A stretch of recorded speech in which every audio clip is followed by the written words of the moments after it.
আপনারা নূরের মানুষ, নূর নিয়ে থাকুন, আমি একটু মাটির ব্যবসায়ী হচ্ছি।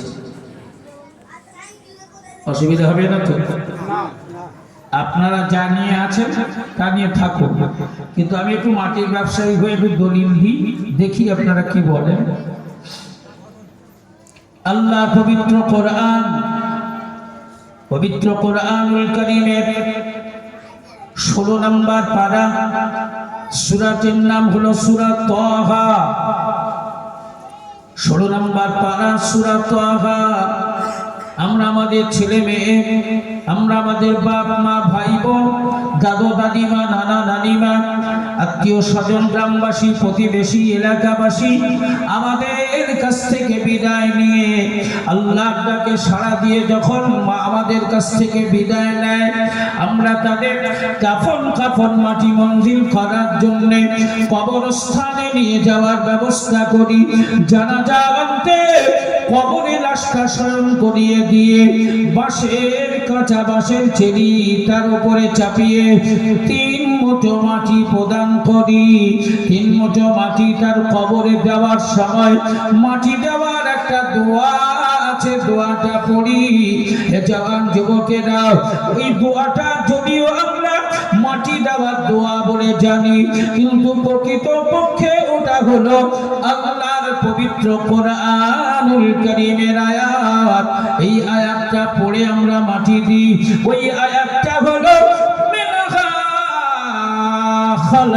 খালাকনাকুম ওয়া ফিহা নুঈদুকুম ওয়া মিনহা নুখরিজুকুম তারাতান উখরা।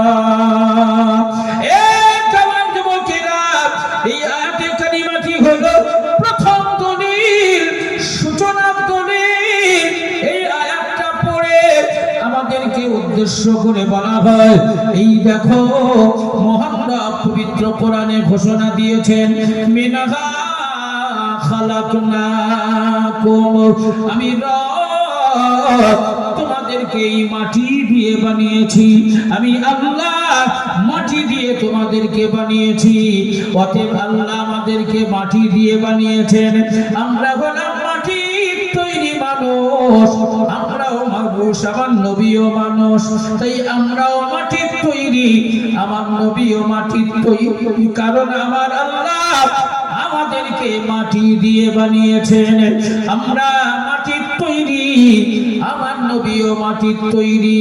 এটা হলো কোরআনের রেফারেন্স থেকে প্রথম দলিল। এখন একটু চিন্তা ভাবনা শুরু হচ্ছে, তাই তো? আমরা তো মাটির তৈরি। সবাই মিলে বলেন, আমরা কিসের তৈরি? আরো জোরে বলেন, কিসের? আরো জোরে বলেন, কিসের? এখন যদি আমি আপনাদের কাছে দলিল চাই যে আমরা যে মাটির তৈরি, এই ব্যাপারে একটা দলিল দেন, দিতে পারবেন? তাহলে খালি মাঠ দখল করে বসে আছেন, হ্যাঁ, জায়গা দখল করে বসে আছেন, হাতে ম্যান পাওয়ার আছে, ম্যান্ডেট পাওয়ার আছে, মাসেল পাওয়ার আছে, ক্ষমতা আছে, এই জায়গা সব দখল, জায়গা সব আপনার নাকি? ক্ষমতা যখন যেদিন থাকবে না, ক্ষমতা যেদিন হাতছাড়া হবে, দখল করা জায়গা আটকাতে পারবেন তো? যারা ক্ষমতায় আসবে পাছায় লাথি মারবে আর কেড়ে নেবে, যদি জমির কাগজপত্র না থাকে।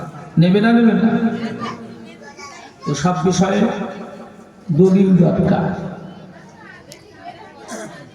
আমরা যে মাটির তৈরি, আমি যে মাটির তৈরি, আপনি যে মাটির তৈরি, এই ব্যাপারে দলিল লাগবে না? লাগবে না? আছে তো? দলিল আছে? একটু পরে আসবো, আল্লাহ হায়াত নিয়ে আসবো। যারা ফতোয়া দিচ্ছে আমরা মাটির তৈরি, বড় বড় আল্লামা সাহেব হুজুররা, ওদেরকে একটু জিজ্ঞাসা করবে, লোকের সামনে জিজ্ঞাসা করার দরকার, একটু সাইডে নিয়ে যাও, হুজুর আপনাকে খুব ভালোবাসি, আপনি সম্মান করি, আপনি একটু উঠে আসবেন, একটু পাশে নিয়ে গিয়ে আর চুপ করে জিজ্ঞাসা করতেন, হুজুর আপনি যে বললেন আমরা মাটির তৈরি, আমি বিশ্বাস করলাম, মেনে নিলাম, আপনার কথাকে গ্রহণ করলাম, তবে আমার একটা জিজ্ঞাসা আছে, একটু করবো হুজুর? নিশ্চিত বললে বলো, তো আপনি শুধু একটু বলবেন। ইন্না খালাকনাল ইনসানা মিন নুতফা। ছোট্ট করে একটু জিজ্ঞাসা করবেন, হুজুর আপনি মাটির তৈরি, আমি মাটির তৈরি, আপনি দলিল দিয়েছেন, মেনে নিয়েছি, কিন্তু আল্লাহ পাক পবিত্র কোরআনে বলেছেন ইন্না খালাকনাল ইনসানা মিন নুতফা, অবশ্যই আমি আল্লাহ মানব সম্প্রদায়কে সৃষ্টি করেছি নুতফা থেকে। একটু বলবেন হুজুর এই নুতফা থেকে তৈরি কারা? আমরা যদি সব মাটির হই তো নুতফা থেকে তৈরি কারা? আল্লাহ কোরআনে তো বলেছে আমি মানুষকে নুতফা থেকে বানিয়েছি, তো নুতফা থেকে কারা তৈরি হয়েছে একটু বলেন দিন হুজুর। দেখবেন আপনারাই হুজুর বলবে বাবা বাথরুম কোন দিকে, প্রথমে বাথরুমের খোঁজ নেবে, পরে বদনার পানি নিয়ে বাথরুমে যাবে, একটু পরে খোঁজ নিয়ে দেখবেন বদনা বাথরুমে আছে, হুজুর যে বদনা বাথরুমে, হুজুরের খোঁজ পাওয়া যাবে। হে জওয়ান যুবকেরা, কোরআন শুধু পড়তে শিখলে হবে না, কোরআন বুঝতে হবে। যার কাছে কোরআনের ব্যাখ্যা নেওয়া যাবে না, কোরআনের ব্যাখ্যা তাদের কাছ থেকে নিতে হবে যারা পৃথিবী বরেণ্য মুফাসসিরদের কাছ থেকে কোরআনের ব্যাখ্যা নিতে হবে। না হলে নানির কাছে, দাদির কাছে, নানার কাছে, দাদার কাছে কোরআন পড়ে আর মন গড়া ব্যাখ্যা দিয়ে ঈমান ধ্বংস করে দেবে, নষ্ট করে দেবে, ঈমান বাঁচানো যাবে না। এই জওয়ান যুবকেরা, এই আপনাদেরকে বলি, এই প্রথম দলিল দেওয়া শুরু করলো নবী মাটির তৈরি, মিনহা খালাকনাকুম। এই দেখো মহান রব ঘোষণা দিয়েছেন আমি তোমাদেরকে মাটি দিয়ে বানিয়েছি। আমরা সবাইকে আমার আল্লাহ মাটি দিয়ে বানিয়েছেন, অতএব আমরা মাটির তৈরি মানুষ, এই আমরা মানুষ মাটির তৈরি, আর নবীও আমাদেরই মতো মানুষ, কারণ আমাদের দুটো হাত, নবীরও দুটো হাত ছিল, আমাদেরও দুটি পা আছে, নবীরও দুটি পা ছিল, আমাদেরও আরাম আয়াস আছে, নবীও আরাম আয়াস করতেন, আমরাও সংসার জীবন করি, নবীও করেছিলেন, আমাদের সংসার জীবনে বাচ্চা কাচ্চা আছে, আমার নবীরও বাচ্চা কাচ্চা ছিল, তাই আমরাও যেমন নবীও তেমন। এই না যুক্তি দেখিয়ে কোরআনের এই আয়াতে কারিমা রেখে আমাদের কাছে প্রমাণ করাতে চায় নবী হলো মাটির তৈরি। এখন আপনি তো কোরআন যখন দলিল দিয়েছে তখন তো আর আপনার ঘাড় নাড়া, মাথা নাড়া না করার কোনো সুযোগ নেই, কিন্তু আপনার বিশ্বাস নবী নূরের। আপনি একটু ইতস্তত কাচুমাচু করলেন, হুজুর কি বলছেন, নবী মাটি? না না হুজুর আমার বিশ্বাস হয়। আল্লামা হুজুর তখন বলবেন খোকা বিশ্বাস হয় না বললে তো হবে না, বিশ্বাস করার মতো আরো দলিল দেব, ওঠো, বসো বসো, উঠো না।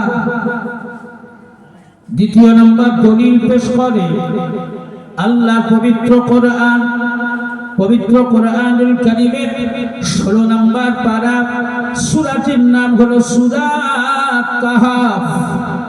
এই সূরা কাহাফের শেষ আয়াতে কারিমা আপনাদেরকে পড়ে শোনাবে। পবিত্র কোরআনের সূরা কাহাফের শেষ আয়াতে কারিমা তেলাওয়াত করে আপনাকে শোনাবে আর বলবে এই দেখো মহান রব পবিত্র কোরআনে কি ঘোষণা দিয়েছেন, আমার রবের পক্ষ থেকে দেওয়া মেসেজটাকে গুরুত্ব দিয়ে শ্রবণ করো।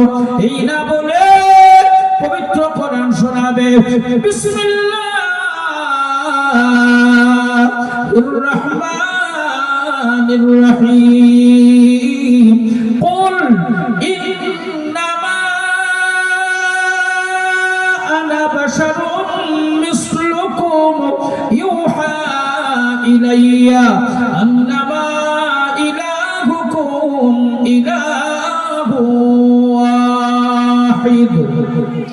এই দেখো মহান রব পবিত্র কোরআনে ঘোষণা দিয়েছেন। আমার রব ক্লিয়ার করে দেওয়ার জন্য অত্যন্ত ক্লিয়ার ভাষায় আল্লাহ বর্ণনা দিয়েছেন।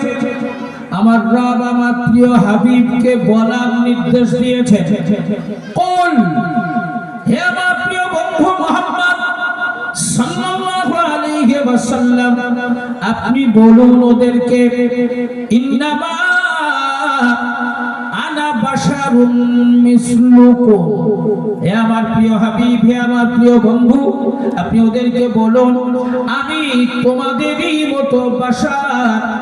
তোমরা যেমন বাশার আমিও তোমাদের মতো বাশার। আন্নামা ইউহা ইলাইয়া। এ জওয়ান যুবকেরা, আল্লাহ প্রিয় হাবিবকে আমার রব নির্দেশ দিলেন, হে আমার প্রিয় বন্ধু আপনি ওদেরকে বলুন আমি তোমাদেরই মতো বাশার। আমার কাছে আল্লাহর পক্ষ থেকে ওহী নাযিল করা হয়। আমাদের সকলের রব হলেন এক আল্লাহ। হাবিব নিজের জবানে এই কথা ঘোষণা দিয়েছেন, আর ঘোষণা দেওয়ার নির্দেশ দিয়েছেন যিনি, তিনি হলেন আমার রব। এই দেখো মহান রব প্রিয় নবীর জবান দিয়ে বলিয়েছেন, নবী হলো আমাদেরই মতো বাশার। আমরা যেমন বাশার, নবীও তেমন বাশার। আর বাশারের বাংলা মানে হলো মানুষ। বাশারের বাংলা মানে কি? সবাই মিলে বলে মানুষ। অতএব নবী নিজে বলছে আমি তোমাদেরই মতো বাশার, আর বাশারের বাংলা মানে মানুষ। অতএব নবী বলেছেন আমি তোমাদের মতো মানুষ। এটা কোরআনের দলিল। এটা কিসের দলিল? সবাই মিলে বলে কোরআনের দলিল। রাসূল নিজের জবানে ঘোষণা দিয়েছেন আমি তোমাদেরই মতো বাশার। তোমরা যেমন বাশার আমিও তেমন বাশার। প্রথম দলিলে আমাদেরই মতো মানুষ, আর আল্লাহ আমাদেরকে মাটি দিয়ে বানিয়েছে, তাই আমরাও মাটির তৈরি, নবীও মাটির তৈরি। দ্বিতীয় দলিল, রাসূল নিজে বলছে আমি তোমাদেরই মতো বাশার। আর বাশার তার ব্যাখ্যা হলো, বাশারের মানে হলো মানুষ। এখন আপনারা বলেন, আমি কোরআন থেকে দুটো দলিল দিলাম, নবী মাটির। এই কোরআনের দলিল অস্বীকার করার হিম্মত বা সাহস দুটোর কোনোটা আমাদের আছে? যদি বলেন তাহলে এখন সকলে বলেন নবী নূরের না মাটির? নূরের। দুটো দলিল তো দিলাম কোরআন থেকে যে নবী মাটির, তারপরেও বলবেন নবী নূরের।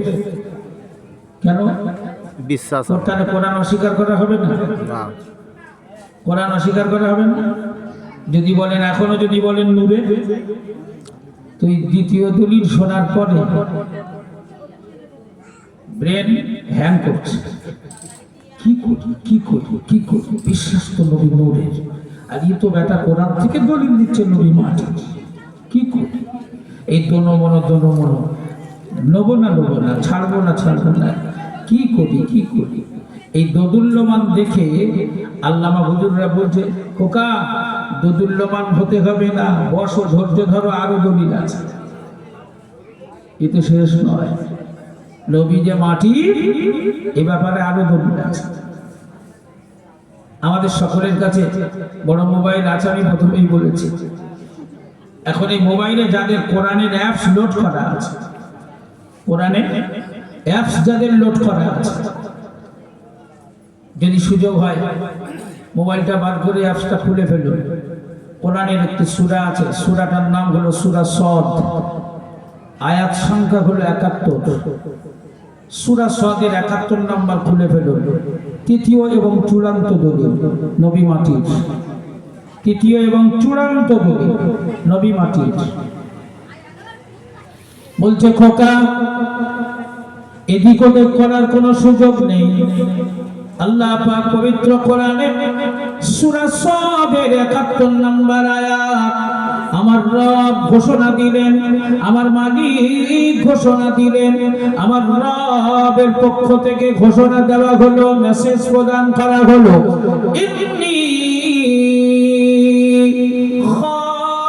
খালিকুম বাশারাম মিন তিন।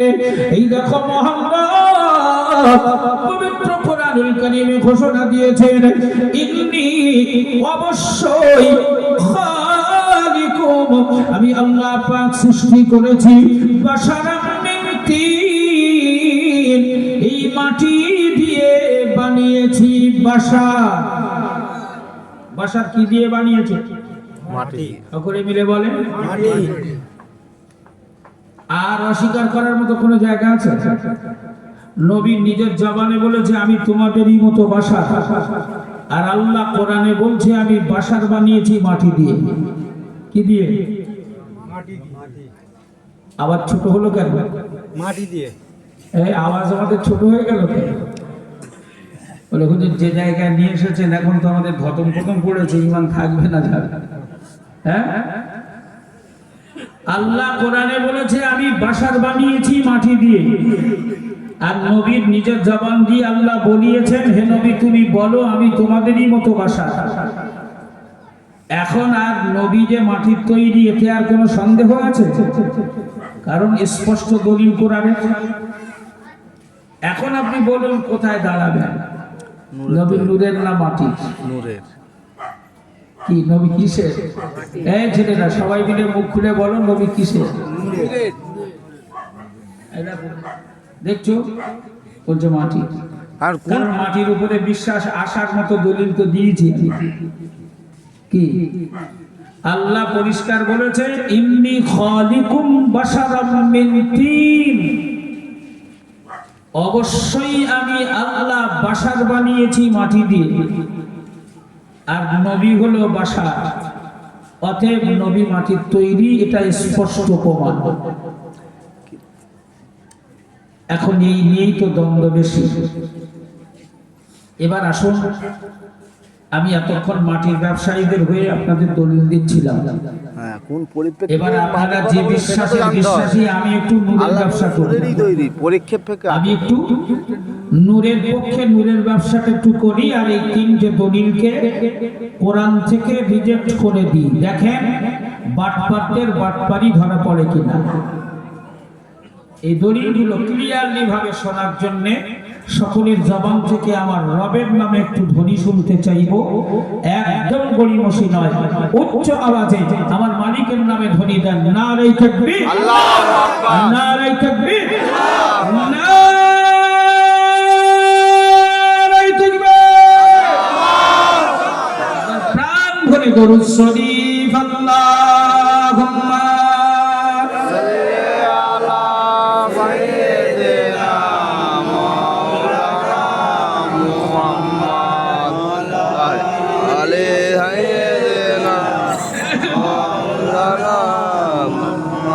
শিশু মুসাকে ভাসিয়ে দিল মিশরে